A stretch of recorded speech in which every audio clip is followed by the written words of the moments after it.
Hans Vestberg has been Verizon's CEO since August of 2018. He's currently leading the quantum leap in ultra-high-speed communications, 5G. The Financial Times referred to him as the 5G evangelist. Vestberg is currently preaching the gospel of a new digital world and the promise it brings. That promise is even more critical in a post-COVID era. He's also a leading voice on climate change, digital health, and a passionate proponent for equality and social justice. I'm Alexis Christoforous with Yahoo Finance, and joining me now is Hans Vestberg, Chairman and CEO of Verizon, which we should mention is the parent company of Yahoo Finance. Hans, always good to see you. Thanks so much for being with us. Great to be here. Thank you for having me. So this has been a milestone month for Verizon. You shared the stage with Apple's Tim Cook earlier in the month at the launch of the iPhone 12 event. And there you talked about the expansion of Verizon's ultra-wide band to 55 cities. What does that mean for the company? How is that a game changer for Verizon? We have worked with our 5G strategy for several years right now and deploying our 5G as well.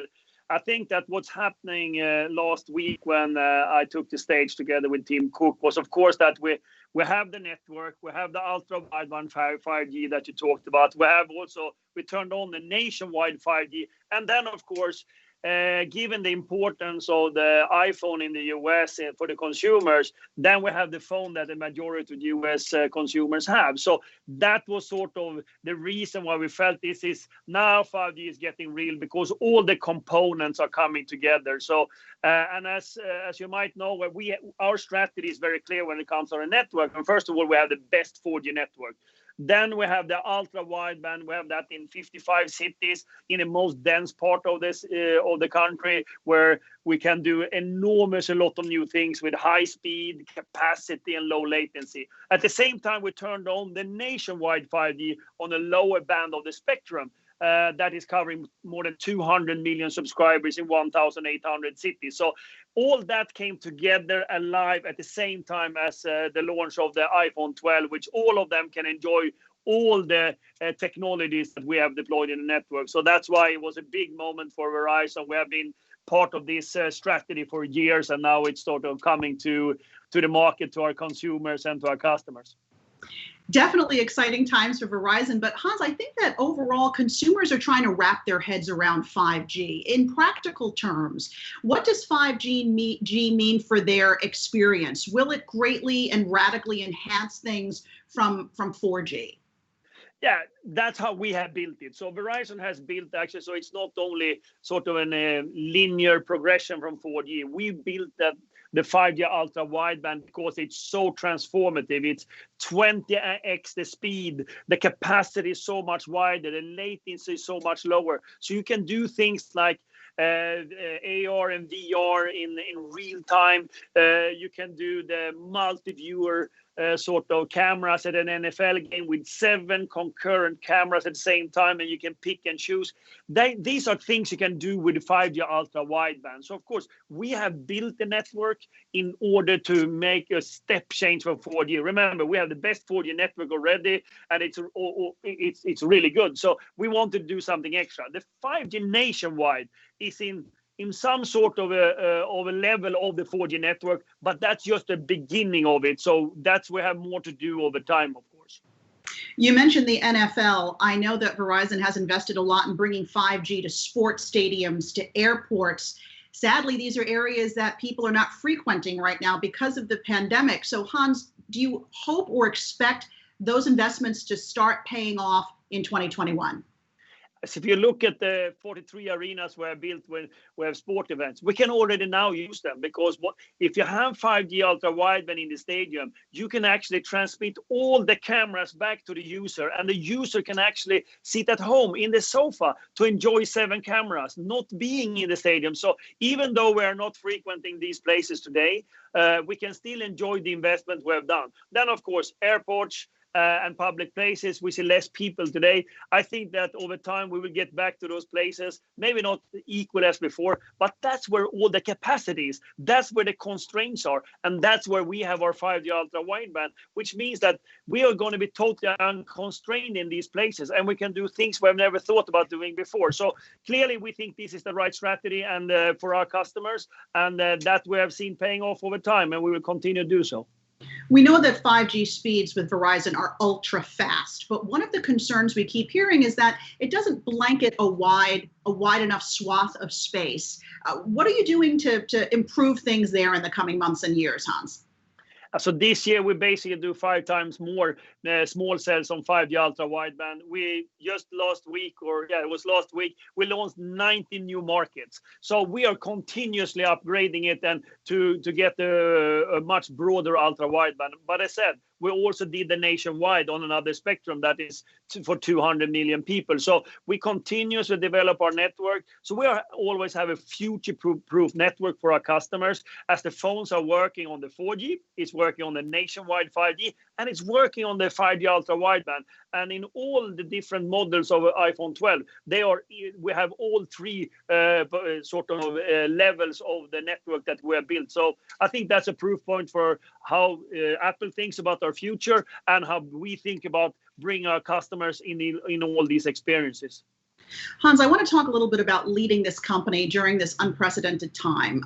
The pandemic has forced dozens of companies to lay off workers. Verizon has not had to lay off any of its 135,000 employees. How have you been able to do that and pivot for your employees and for your consumers during this time? First of all, I think we started out very early on having a conversation what will be important in this crisis. This crisis is a crisis nobody has seen before. There are no playbooks. I mean, it's not like a bank crisis or a telecom crisis or something that I've been experienced before. This is a crisis of health. People are dying from it. It's the health and safety of people, which is totally different. And then of course, that pivoted into an economical downturn. And then, of course, on top of that, we got the racial injustice. So it's a very broad set of crises outside our company that we need to think about how we're dealing with. So the first decision was that, hey, we need to see that we take long-term positive decision for all our stakeholders. And we have a stakeholder management with customers, shareholders, society, and employees. And we understood that whatever decision we take right now will follow us for years. So we need to think about long-term. That's why we prioritize our employees extremely high in this beginning, the safety and health of them. Remember, we have all our stores, we have our field engineers being out there every day. Not all our employees could be home and doing remote work. So we need to really prioritize that. Then we need to prioritize our customers. There will be customers that are not able to continue to pay their bills. The infrastructure is second most important infrastructure in the country after healthcare. I mean, so we decided we're not going to disconnect anyone, any consumer or any small and medium businesses because of non-payment. And we are working with all of them in order for them to see that they can continue to refinance. And we even have taken away charges, giving them more data. That was important decisions, but not only that, for our own employees, we worked a lot with communication, and some of the viewers might know that we run a daily webcast.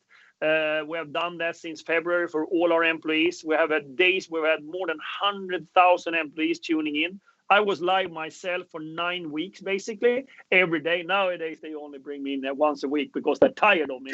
But it was a way to communicate and do things differently and right in a time where the nation really needs it. So that is just a couple of things we have done. And of course, we extended all the caregiving leave, etc., with full pay, because this is unprecedented times, and our employees going to remember this time. Our customers going to remember it. The society is going to remember it, and clearly our shareholders will remember it as well. So we just need to see that we manage all the 4 stakeholders, and that's how we set up the company.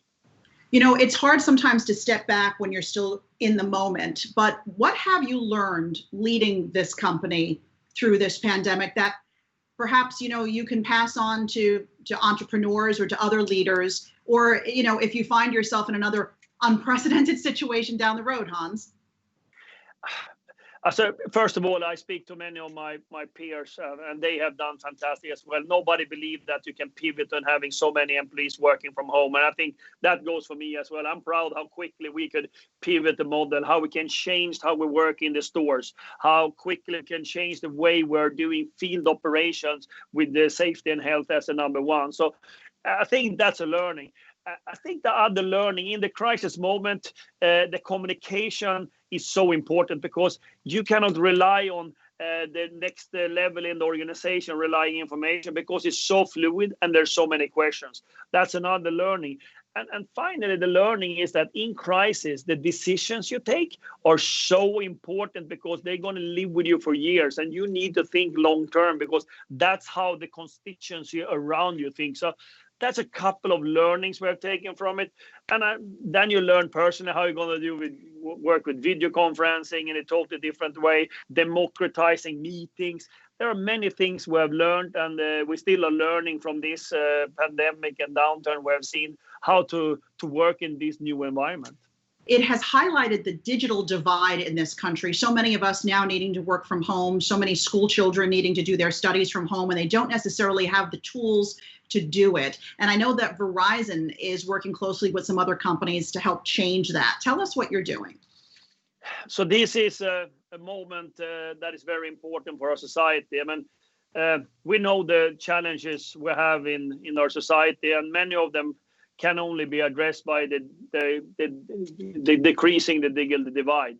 This pandemic, of course, the silver lining in this pandemic is, of course, being that we can see it works to have healthcare, education digitally, getting information digitally. But also, if we don't do it right, we can actually increase the digital divide as well. So this is the opportunity to see that mobility, broadband, and cloud services is the 21st century's infrastructure. And every government, every country, and every private sector need to think about that. So that's how we've been thinking. And what we're really focused on has been education for underserved schools. We have invested more than $500 million since 2012 in underserved schools, where we give them both the broadband, but we also give them the devices, and we give them a curriculum, a digital curriculum, because it's very important when you talk about the digital divide that it's the accessibility of the technology, of the broadband. It's also the affordability. You need to be able to afford it. And finally, it's the usability. We all like Netflix and all of that, but we need actually STEM education or healthcare application that can work on top of it, so we get the social benefit from it. That's why the public-private conversation becomes even more important these times. I can assure you, Verizon will do everything to continue to lay out the broadband over the country, work with the different constituencies to see that we're getting healthcare and educations for all that needs to do that digitally. Now, speaking of social impact, I know that Verizon has set some pretty aggressive goals when it comes to energy efficiency and making a difference when it comes to climate change. You vowed to power the business with 50% renewable energy by 2025. You want to be carbon neutral by 2035. Tell us a little bit, share with us how you plan to do that, and what do you believe is the private sector's role in all of that? I think we have seen the pivot in the private sector over the last years. I mean, we understand that we're such an important piece of progression of our society. I mean, that's why when we came with our new strategy for some 2 years ago, we said that all our strategies are based on the 4 stakeholders, are the society, employees, customers, and shareholders. And we have North Star for all 4 of them. But remember here, I like philanthropy and doing right things. This is part of our strategy, that we are doing education in schools. That is part of our strategy. Broadband is important for us. It's a core strategy. Bringing devices out at work and giving digital STEM education. All is part of our strategy. We want more children and youth to learn about technology, and especially females, because we need more females in our industry. So all in all, that's part of our strategy. And that's how I think about climate as well. And that's how I think about human prosperity. All that we have embedded in our strategy, and we have sort of bold ambitions and North Star for all of them. And I think we're progressing well. On the climate, for example, we're now doing our second green bond that we launched just a week ago, where we actually are taking $1 billion. This is the second $1 billion that we're investing in sort of green technology in order to support the climate change and reducing the climate change. So all in all, we have actions behind all of them in order to get there, but they're embedded in our strategy. That's the most important, and it's part of our strategy, because usually when you have tough times, the first thing you start cutting is philanthropy, but you not start cutting on your strategies. And that's how we think at Verizon. I think I see many other corporations doing it as well, and we understand our responsibility as a large corporation here in the US and in the rest of the world. I like it. You got to think bold. Hans Vestberg, Chairman and CEO of Verizon. Thanks so much. Thank you very much.